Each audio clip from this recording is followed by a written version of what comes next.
첫째가 기력이요, 두 번째가 기반이요, 세 번째가 기장이요, 네 번째가 기술이요, 그 다음에 기원을 잘 하면은 그 다음에 여섯 번째로 형성되는 것이 인간의 어떤 기치입니다. 기치. 브랜드, 흔히 얘기하는. 그 사람이 뭐 하는 사람이다. 또 그 사람은 어떤 사람이다. 흔히 얘기하는 이미지가 형성이 잘 보게 되면 전부 기자로 통일되어 있죠. 기력. 그 살아가는 기반. 그리고 그 사람의 성격적인 기량, 마음의 보량. 그것도 기량 아닙니까? 그 다음에 기술. 어떤 면에서의 박지식한 풍자된 지식과 그리고 타의 주종을 풀어보는 그와 같은 탁월한 능력. 이런 것이 기술이라고 합니다. 이런 것이 그냥 흩어져 있으면 안 되고 뭉쳐져서 무엇인가를 자기가 소원하는 방향으로 점차적으로 꾸준히 밀고 나가는 그 힘이 바로 신의 힘입니다. 인간의 힘 가지고는 안 됩니다.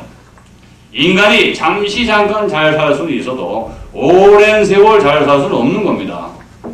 그건 당연한 이치 아닙니까? 우리가 어떻게 오래 잘 살 수가 있습니까? 길어야 30년, 40년, 50년 앞으로 그렇죠? 찰나에 지나지 않아요. 그러나 영원히 여러분들이 잘 살려면 영원히 평생 동안 아주 오랜 세월을 두고 죽고 난 다음까지 여러분의 후손까지도 잘 살게 하려면 신의 힘이 필요합니다. 기복신앙을 위해서가 아닙니다. 여러분의 생명력이 끊임없이 발전되고 그 생명이 또 새로운 생명을 창출하고 그리고 여러분들이 그 길을 계속 승화시켜 나갈 수 있게끔 하려면 기도 원력이 필요한 겁니다. 그때 바로 종교라고 하는 것이 여러분들의 문을 두드리는 거예요. 종교가 뭐냐? 바로 그것을 위해 여러분들의 영원한 생명 창조 그것을 얻기 위해. 그러면 여러분들이 원하는 것을 무엇인지 할 수가 있습니다. 왜냐하면 그 당시에는 이미 헛된 것은 원하지 않기 때문입니다. 원하는 것을 무엇인지 얻을 수 있다. 무슨 노래에도 나옵니다만 그것이 종교적인 의미에서 보게 되면 상당히 의미 있는 겁니다. 어떤 사람이 정화된 상태에서 무슨 큰 욕심을 내겠습니까? 지금 여기 조그마한 강당에 사람이 모여서 일합니다만 욕심이 많은 사람 같아 보여요. 잠실 운동장, 체육관 뭐 그런 사람들도 많아요. 그런데 모여가지고 뭘 어떻게 하겠다는 거예요. 나처럼 불러낼 얘기하고요. 시범을 보일까요? 멀티비전으로 보여줘? 그게 욕심입니다. 이렇게 작은 자리에서 여러분들 하나하나 다 보이거든요. 보면서 얘기하고 얼마나 좋습니까? 그렇죠? 그러니까 욕심을 내지 마라 하는 것은 욕심을 내지 않는 상태로 만든 다음이 지금 상태에서는 욕심을 내지 마라 그래봐야 소용이 없어요. 근데 기묘한 것은 욕심이 내지 않는 상태로 정화가 심리적으로 깨끗해지면은 그때는 정말로 원하는 걸 뭐든지 얻을 수가 있어요. 왜냐? 욕심이 없기 때문에. 하나 그 시기가 되면 필요가 없어. 이제 이게 모순이다 이 말이야. 원하는 사람은 원하는 한이 있는데 욕심에 꽉 차 있을 때 이루어지지 않고 정화가 되어 깨끗해진 상태에서 이루어질 수가 있는데 이미 그 상태에 도달한 사람은 아무런 의미가 없어. 돈이고 집이고 재산이고 소용없어. 그게 뭐예요 도대체 이게 모순이지. 이상하지 않습니까? 여러분. 응? 원하는 사람은 얻지 못하고 원하지 않는 사람은 얻는다. 그런 얘기가 되는 거라. 차라리 원하지 않는 사람은 얻는다. 이것은 우리 평범한 차원에서 그렇다. 공부를 하고 수행을 해 나가면은 내 마음에 그런 티끌이 사라지고 살기가 거치고 그리고 사람을 도우려고 하는 그런 자비스러운 마음이 자꾸 생기다 보면은 욕심이 없어지죠. 저절로. 그 자체가 바로 자신이 해야 될 일인 것처럼 느끼게 됩니다. 그래서 인분이 30억씩 대뜸 그냥 장학자금으로 학원에다가 기부를 할 수가 있는 거다. 그 양반 살 날이 얼마 안 남았으니까는 기왕에 죽을 때 가지고 갈 수도 없는 돈, 뭐 사회에 기부하려고 갖다 던진 거 아니냐, 이 정도로 알고 있는 사람도 있겠죠. 그러나 여러분들 그렇게 생각하시면 안 돼요. 피땀 흘려서 남대문 시장에서 이렇게 바느질 해가지고 10년, 20년을 고생해서 모은 중앙시장에 있는 상가에 아는 사람이 그 사람이에요. 상가에, 상가 건물 하나 하고 집 있고 합해서 그게 30억이라는 돈이요. 이거를 기부하기로 했어요. 모르는 사람들은 뭐 돈이 있으니까 기부하고 죽을 수도 있지 이렇게 생각하겠지만 여러분들 기부하고 죽을 자신 있어? 물론 딸이 죽었어요. 그 서울여상 그 선생님 하다가 75년대, 85년대 병으로 죽었거든요. 암으로. 근데 그 양반이 그냥 이렇게 희사할 수 있을 만한 정신적인 수양을 했습니다. 종교가 아주 독실한 사람이에요, 그 양반이. 응? 그래서 내세에 대한 완벽한 신앙이 있고 자기 자신이 참 그 극락으로 갈 수 있다는 확신이 있는 사람. 나는 틀림없이 갈 수 있다. 이런 확신이 있는 사람이 돈이 무슨 필요해? 그러니까 내가 살아생전에 돈이 없어서 공부 못하는 사람을 위해서 내가 조금이라도 기증을 해야 되겠다 싶어서 탁 털어놓고 얼마나 멋있는 일입니까? 그런데 그거 할 수 있는 사람 별로 없어요. 그것이 정화된 상태에서 욕심이 없어진 상태에 보살이 되면은 그것이 가능하단 말이죠. 근데 그거를 못해, 이거. 그러니까 우리가 생각하기에는 상식을 초월하는 일이 벌어지고 상식을 초월. 굉장히 어려운 겁니다. 자기가 가진 재산을 다 내놓고 저 세상으로 간다는 것이 그것이 보통 어려운 일이 아닙니다. 심지어 이런 일도 있습니다. 제가 귀신 얘기 하나 할게요. 어느 회사에 제가 친구가 있고 그래서 그 친구를 만나러 갑니다. 가서 이제 비서실에 기다리고 있습니다. 영혼들이 옵니다. 오래된 회사니까 그 회사를 지키다 떠난 사람 참 많이 그 회사에 머물고 있습니다. 그 영혼들이 하는 얘기가 있어요. 그 영혼들은 한결같이 이 회사는 우리 회사다. 내가 몸은 버렸지만 지금도 이 회사는 우리 회사라래요. 그렇지 않겠습니까? 사람이 태어나가지고 그 회사 생활이 하루 생활의 반 이상을 차지한 거 아닙니까? 그러니까 그 회사에 머물렀던 시간이 많다 보니 그렇게 모여드는 거예요. 거의 순직한 사람들이. 와서 끝까지 얘기를 해요. 우리가 키운 회사인데 사장님이 다 뜯어먹고 있다고 불평을 놀아야 나한테. 내 친구 욕을 하는 거야.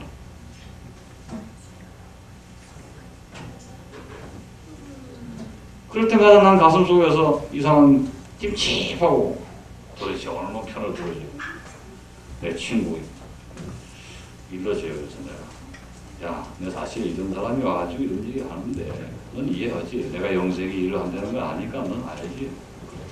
얘기해버려. 이런 사람이 와가지고 좋은 못이라는 사람이 와서 네가 뭐 요즘 뭐 별로 그렇게 안 한다며? 그랬더니 움찔해요. 기분 나쁘니까. 아, 그렇구나. 반성을 하면 참 좋은데 얘기를 해주면 기분 나쁜 사람이 있잖아. 그러지 말라 그러면 안 하고. 그러다가 사실은 또 좀 시간 지나가면 자기가 딱 받아들여서 해요.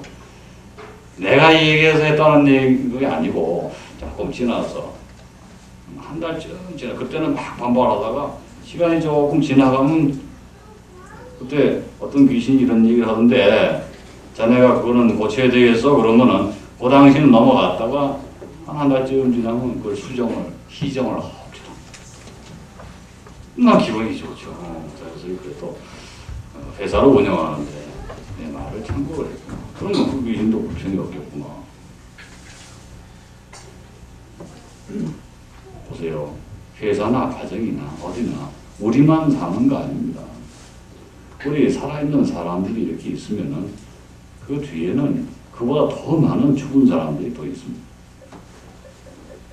그 뭐 귀신이든 유령이든 이름이 어쨌든 간에 보이지 않는 영혼들. 그 영혼들이 여러분들을 보고 있다. 해치려고 그러는 게 아니고 관찰하고 있어요. 그러다가 자기 자신이 어떤 좋지 못한 생각을 하게 돼. 돈 좀 생겼는지 해가지고 증권에 튀겨. 이러면은 증권에 해서 딱 가는 순간에 증권에서 대기하고 있는 유령들이 달라집니다.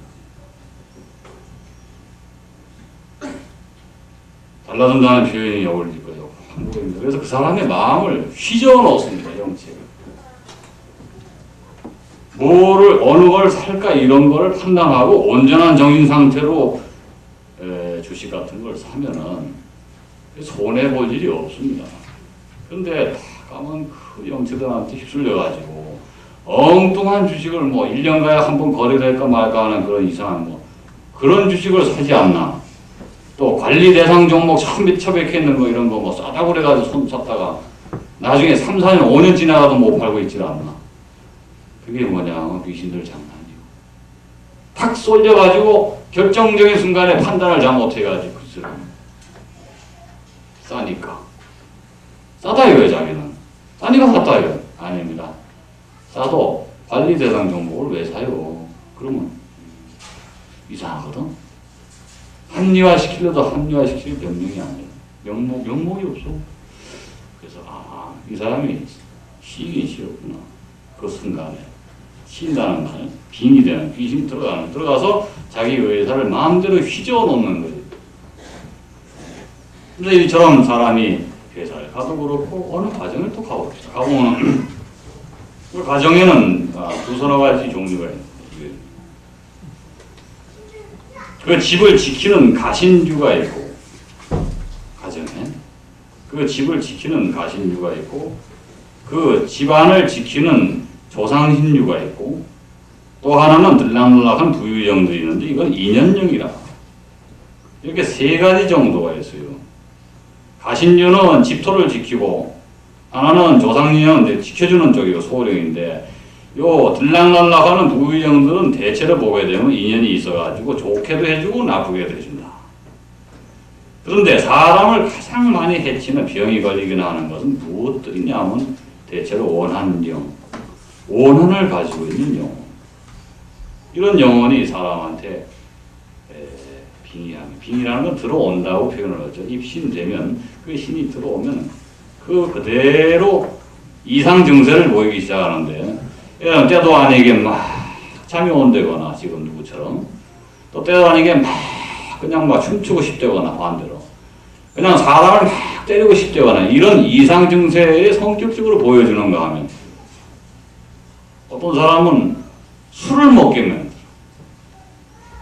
술 먹고 싶어 죽겠는 거예요. 근데 알코올 중독 증세까지는 안 갔어요. 근데 술을 먹으면 그때부터 완전히 다른 사람으로 변하는 거예요. 그게 빙의가 된 상태가 표출되는 거예요. 어떤 사람은 술 먹으면 사람이 달라진다 그러죠.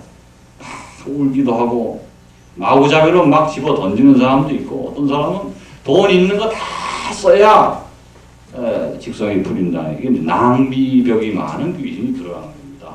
그게 뭐 욕구불만 해소라고 그러죠. 아니요. 술 먹고 이상한 해괴한 짓 하는 거는 거의 다가 빙의령에 그때 들어갔다가 다시 나옵니다. 근데 요게 대개 보면 집에 있어요. 그래서 여기 부산에 갔을 때 제가 그거를 처리를 하려고 갔는데, 야, 그걸 김새를 알고서 이 사람한테 빙의가 돼가지고 몽둥이를 들고 나오는 겁니다, 그 남자가. 갑자기 저는 죽인대요, 그냥. 어떡합니까? 도망가야지. 아따방맹이를 들고 막 쫓아옵니다. 그래서 택시 타고 막 도망가요. 그러니까 부인이 미안해가지고, 어렵게 집에까지 오셨는데, 이런 신뢰가 있겠냐. 제가 안정된 다음에 다시 한번 모시겠습니다. 그리고 오늘 이날까지 소식이 없습니다. 그게 뭐냐면, 죽인다는 왜 날 죽여? 자기를 치료하겠다는데. 이유가 없지 않습니까? 자기 자신을 좋게 만들어주겠다는데 왜 날 죽이겠다는 얘기고. 죽일 이유가 없지 않습니까? 근데 그 사람은 술도 안 먹었는데 야구방망이를 들고 죽인다고 쫓아왔어요. 그게 귀신 장난 아니고 뭐예요? 그 자체가. 그럼 난 죽으면 안 되니까 일단 피한 거예요. 그 다음에 왔으면 또 다른 방법으로 구했을 텐데 그 이후에 연락이 없었어요. 그렇지. 이런 것이 참으로 무서운 귀신의 세계인데 가장 비참한 게 뭐냐면 부부간에 빙의가 되는 경우가 있습니다. 부부 사이가 안 좋고 아주 이 봄철에 특히 그런 사고가 많은데 양쪽에 쌍바람 나는 거. 쌍나팔 분다 그러죠, 보통. 한쪽이 딱 시작되면 한쪽이 바로 그냥 그런 증세를 보이는데, 돌아다니고 해괴망측하신다 하고 막 다니는 거죠. 춤추고 노래하고 술 먹고. 부부가 잘 살다가, 어느 날 갑자기 아무런 이유도 없이 함께 바람이 납니다. 이 양쪽에 반대 성이 된 남자한테는 여자 귀신, 여자한테는 남자 귀신이 들어가지고 같이 움직여요. 같이 다니는 게 아닙니다. 서로는 영체니까 얼마든지 만나서 교류가 되죠. 묘한 건 양쪽 다 한꺼번에 바람이 나가지고 그 가정이 파탄이 돼요. 그리고 가출도 함께 합니다. 그 남아있는 애들은 어떡하고. 그래서 그 삼촌 되는 사람이 애들을 데리고 날 찾아와요. 보니까 그런 귀신들이 들어왔어요, 부부한테. 똑같은 시기에 같이 바람이 나가지고 둘 다 집을 나간다는 게 여러분들 말이 됩니까? 그게 우연입니까? 되게 보면 한쪽이 바람 나면 한쪽은 집을 지키죠. 그리고 애들 보는데. 양쪽 다 한꺼번에. 그래서 그런 만한 전적이 있었느냐? 그것도 없어요. 평소에 그런 징조가 있으면 전혀 그런 거 보이지 않았다. 역시. 처리를 하려면 할 수 있죠. 그런 것도 물론. 이런 것이 영의 세계예요. 귀신이 있다 해서 귀신이 무슨 사람을 죽이거나 그런 것만 생각하는 게 아닙니다. 이렇게 사람을 불행에 구렁텅이로 몰고 들어가는. 그럼 왜 그이들이 그런 짓을 하는지 그 이유를 설명해 드릴게요. 죽은 영혼들은 대체로 살아있을 때 자기가 하고 싶은 일이 다 있어요. 가난하게 살았으면 돈을 만지고 싶고 부자이고 싶은 거예요. 또 자기가 억울하게 죽었으면 그 한을 풀고 싶은 거예요. 또 평생 동안 자기가 여자한테 시달렸으면 여자한테 복수를 하고 싶은 거예요. 또 반대로 남편한테 시달렸으면 남편한테 복수를 하고 싶은 거예요. 그리고 참 재미난 게 또 있습니다. 아무런 이유 없이 와서 장난치는 경우도 있습니다. 괜히 와가지고서 집적집적하고 계속, 특히 애들한테, 청소년들. 이 집중해야 한대요. 연속적으로 찾아오니까 그것도 같은 사람이 아니고 다른 사람 쭉 들어와가지고 장난치고 하고. 그러니까 집중해서 공부를 하려면 자꾸 눈이 그렇게 하고 싶어서 그런 게 아닙니다. 마음이 잡히질 않아요. 애들이 공부를 못하고 푸트푸트 뛰고 놀으라 그래도 안 놀고 어디 가서 좀 놀아도 노는 것도 집중이 안 돼요. 안절부절이라 그냥. 그런 아이들 아마 주변에 꽤 계실 거예요. 집중력 부족이라는 정서 불안 거 이것이 무슨 정신병이 아닙니다. 영적인 장애가 대다수입니다. 제가 봐서 알죠. 그러면 대체로 그 어머니도 비슷한 증세가 있다는 사실. 어머니도 집중력이 없어요. 같이 데리고 왔는데 어머니도 계속 이래요. 들썩들썩들썩 하면서 그냥 엉덩이를 붙이고 있지 못해요. 계속. 얘기할 때 다다다다다 이러고 안정되지 못해요. 영적 장애가 어머니한테도 있고 아이한테도 왔다 갔다. 이런 것이 사람을 괴롭히는 거죠. 근데 이것이 오랜 세월을 가다 보면은, 결국은 그것이 병이 되고, 그것이 못된 짓을 하게끔 유도해 나가니까 사단을 내게 되죠. 좋지 못한 일이 벌어지게 되고. 그제서야 이제 알고, 무당집도 필수 다 하는데, 여러분들 제가 이렇게 말씀드리는 거는 귀신의 장난이 있다는 걸 제가 분명히 얘기하는 겁니다. 저는 느끼고 보고 있으니까. 그런데 여러분들이 믿지 않든 믿든 간에 그런 사실이 있다는 걸 일단 인정을 하셔야 돼요. 이 세상에는 불가사의하게 움직이면서 사람을 괴롭힐 수도 있다. 또 반대로 누군가가 도와주는 경우도 물론 있습니다. 할아버지가 와서 도와서 사업을 잘하는 사람 난 물론 많이 봅니다. 도와주는 경우도 있고 반대로 해치는 경우가 더 많습니다. 그러면 여러분들이 어떻게 하셔야 되느냐.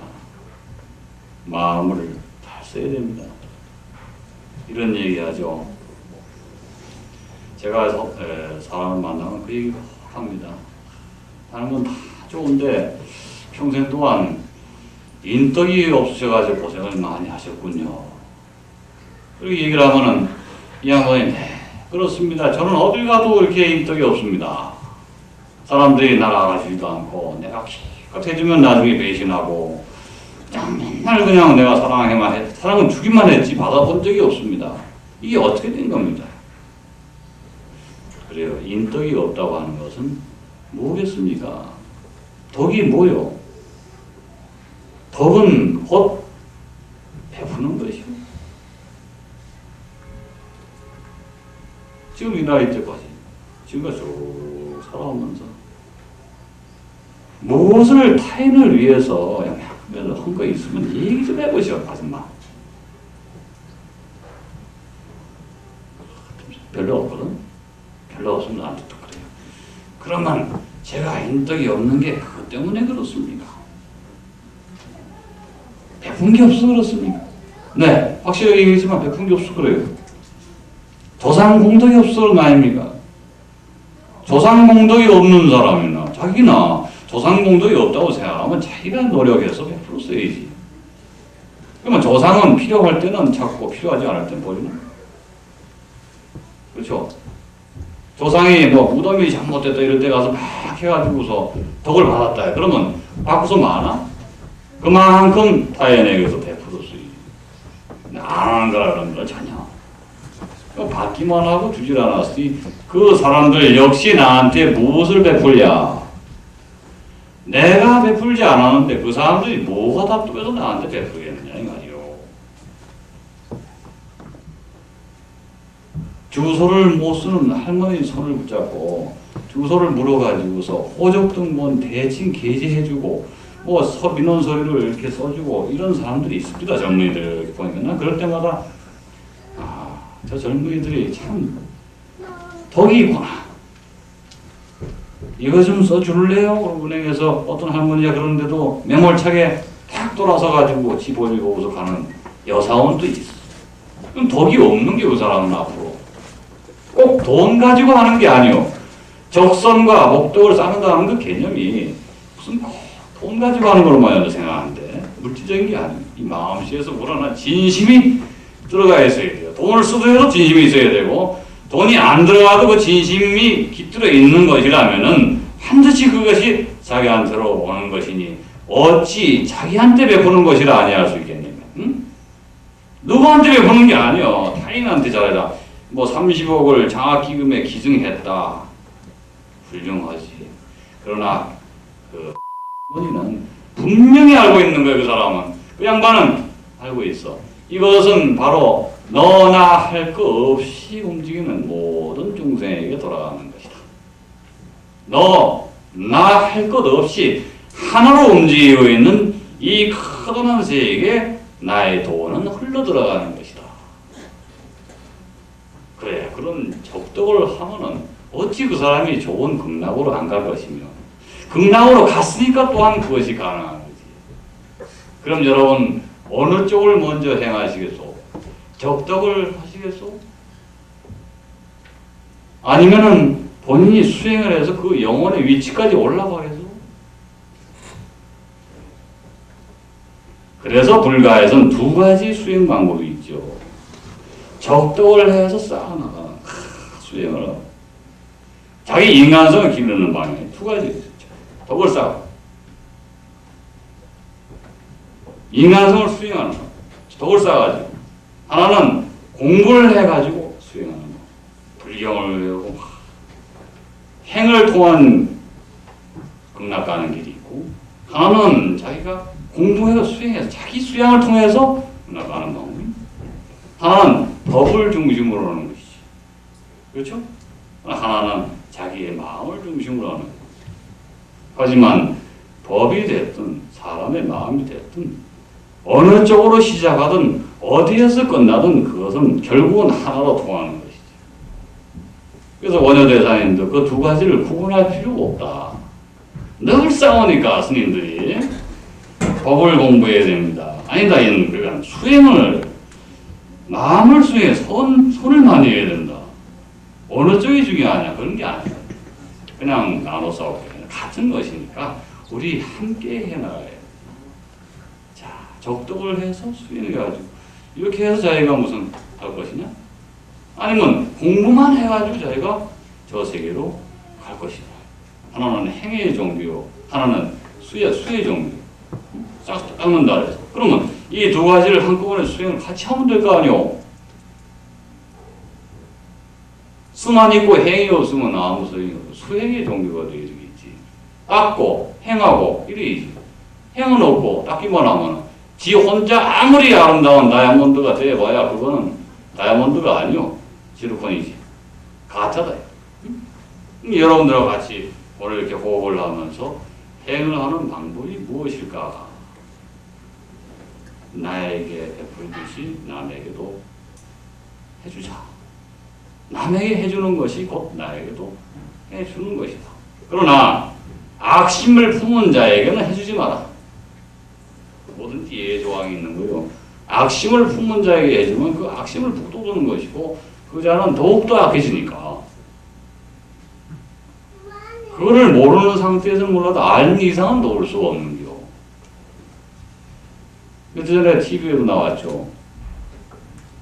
열차 안에서 왜 깡패를 5명이 여러 사람들 겁주하면서 너희들은 70명이 있지만 우리를 이길 수 있는 단 한 명도 없다. 여기에 딱 5명만 있어도 이길 수가 있는데 한 명도 없는 건데 그 중에 한 사람이 얻어 터지면서 한가하는 바람에 결국은 다 모든 사람이 70명이 일어나서 깡패 5을 잡지 않습니까? 필런의 돼지인가. 잘 보시면은 그게 진리다. 우리 인간의 마음도 70명의 말 못하는 바보들로 가득 차 있어. 그 중에 한 사람이 외쳐야 되는데 내 마음속에 한 줄기가 외쳐야 되는데 늘 우리는 이 한 줄기를 묵살해버리는 거예요. 묵살해버리고 그냥 사는 거라. 에이, 까짓 거 안 해도 돼. 공부 뭐하러 해? 수행 안 해도 돼. 지금까지 잘 살아왔는데 그러다가 이제 암에 떡 걸려놓으면 그때 날 찾아오고 절에도 가고. 암이 왜 걸립니까? 암은 못된 마음에 시작되는 게 난 그건 확실하고 있어요. 암이라고 하는 질병은 못된 마음씨를 가진 사람들이 잘 걸려요. 겉으로는 아무리 뭐가 자기가 쏘나고 해도 자기 자신에게 못됐던가. 아, 그 사람 참 착한 사람이었는데요. 그러면. 아니요. 그 사람은 자기 자신을 학대해서. 예? 그 사람 자기 자신이 그렇게 무리하는 게 아니었어. 20년씩 장바닥에서 그래 돈놀이를 하고 그 속에서 그렇게 싸웠으니 그 사람들 상대방한테는 좋게 인심을 산지는 몰라도 자기 자신은 늘 그 악의 속으로 참아야 되니까. 그 끓인 거 사귀고 끓인 거 사귀고 끓인 거 사귀고 이러다 보니까 해암에 걸리고 위암에 걸리는 거 아니오. 속에서 끌어오르는 걸 사귀는 것이 뭡니까? 결국 마음속에 있는 독기가 그대로 세포를 변이시키는 겁니다. 아시겠죠, 여러분들? 그러니까 여러분들이 오래 적절하고 사는 방법을 오늘 제시를 합니다. 여러분들이 앞으로 너나 구분하지 말고 서로 도웁시다. 서로 도우면 그것이 곧 지옥에서 흑남으로 가는 더불어 사는 거. 함께. 너도 살고 나도 살고 우리도 살고 그들도 살고 모두 전체가 다 살 수 있게끔 하자는 거예요. 이렇게 자꾸 파괴해 나가면은 언젠가는 쓰러져요. 파괴하지 말고 함께 살자. 함께 살면은 자연도 살아나고 사람도 살아나고 우주도 살아나고 마음도 살아나고 우리는 영원한 생명을 얻을 수 있는 거예요. 영원한 생명을 스스로 얻을 수가 있는 거예요. 그게 영원이요. 우리 맑게 개인 하늘처럼 파란 그런 영혼을 얻었을 때 그것이 극락이 아니고 그 자체가 극락이다. 제가 오랜 시간 쭉 말씀드리겠는데 좀 미비한 점이 많이 있을 겁니다. 그래도 이렇게 같이 자유를 하고 또 얘기를 나누다 보니까 좀 즐겁군요. 세상을 즐겁게 삽시다. 그리고 더불어 사는 그런 시간이 되었기를 바라겠습니다. 오랜 시간 고맙습니다.